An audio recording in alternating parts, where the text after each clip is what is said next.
Uncle ನೀವು ಯಾವಾಗ್ಲಿಂದ ಇದು use ಮಾಡ್ತಿದ್ದೀರಾ ಅಡಿಕೆ ಗಿಡಕ್ಕೆ ಪ್ರಾಡಕ್ಟು? ನಾವು ಈಗ 5ನೇ ವರ್ಷದಿಂದ ಮಾಡ್ತೀವಿ. 4ನೇ ವರ್ಷ ನಮಗೆ ರಿಸಲ್ಟ್ ಏನು ಕಾಣಲಿಲ್ಲದು. ಹ್ಮ್. ನಾವು ಸ್ವಂತ ಮೆಡಿಸಿನ್ ಮಾಡ್ತಿದ್ದು. ಹಾಂ. ಇವಾಗ ಈ ಮೆಡಿಸಿನ್ ಮಾಡೋದ್ರಿಂದ ನಮಗೆ ತುಂಬ ರಿಸಲ್ಟ್ ಕಾಣ್ತಾ ಇದೆ. ಈಗ 3 ತಿಂಗಳಾಗಿದೆ ನೀವು ಪ್ರಾಡಕ್ಟ್ ಹಾಕ್ಸಿ. ಹೌದೌದೌದು. ನೀವು ರೋಗ ಏನಿತ್ತು ಅಡಿಕೆ ಗಿಡಕ್ಕೆ? ಅಡಿಕೆ ಗಿಡಕ್ಕೆ ಚಿಕ್ಕ ರೋಗೆಲ್ಲ ಬರ್ತಾ ಇತ್ತು. ಹಾಂ. ಗರಿಯೆಲ್ಲ ಒಂಥರ ಸುಟ್ಟಂಗೆ ಆಯ್ತಿತ್ತು. ನೀವು ಪ್ರಾಡಕ್ಟ್ ಹಾಕ್ಸಿ ಎಷ್ಟು ದಿನಕ್ಕೆ ನಿಮಗೆ ರಿಸಲ್ಟ್ ಗೊತ್ತಾಯ್ತು? 20-25 ದಿವಸ ಗೊತ್ತಾಯ್ತು ನಮಗೆ. ಹೌದಾ? ಹಾಂ. ಈಗ ಅದಕ್ಕೆ ಮತ್ತೆ ನಾವು ಅದನ್ನೇ ಮತ್ತೆ ಯೂಸ್ ಮಾಡ್ತಾ ಇದೀವಿ. ಸೆಕೆಂಡ್ ಟೈಮ್ ಯೂಸ್ ಮಾಡ್ತಿದ್ದೀರಾ? ಯೂಸ್ ಮಾಡ್ತಾ ಇದೀವಿ.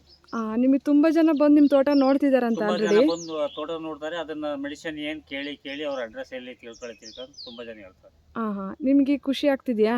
ನಮಗೆ ತುಂಬಾ ಖುಷಿ ಇದೆ. ಇದನ್ನ ರೆಗ್ಯುಲರ್ ಯೂಸ್ ಮಾಡ್ಬೋದಾ ಅಂಕಲ್? ತೊಂದರೆ ಇಲ್ಲ. ನೀವು ಯೂಸ್ ಮಾಡ್ತೀರಾ? ನಾವು ಯೂಸ್ ಮಾಡ್ತೀವಿ. ರಿಸಲ್ಟ್ ತುಂಬ ಚೆನ್ನಾಗಿ ಕಾಣಿಸ್ತಿದೆ. ಹೌದೌದು. ಈಗ ನೀವು ಕಾಫಿ ಗಿಡಕ್ಕೂ ಹಾಕ್ಬೇಕು ಅಂತ ಅನ್ಕೊಂಡಿದ್ದೀರಾ?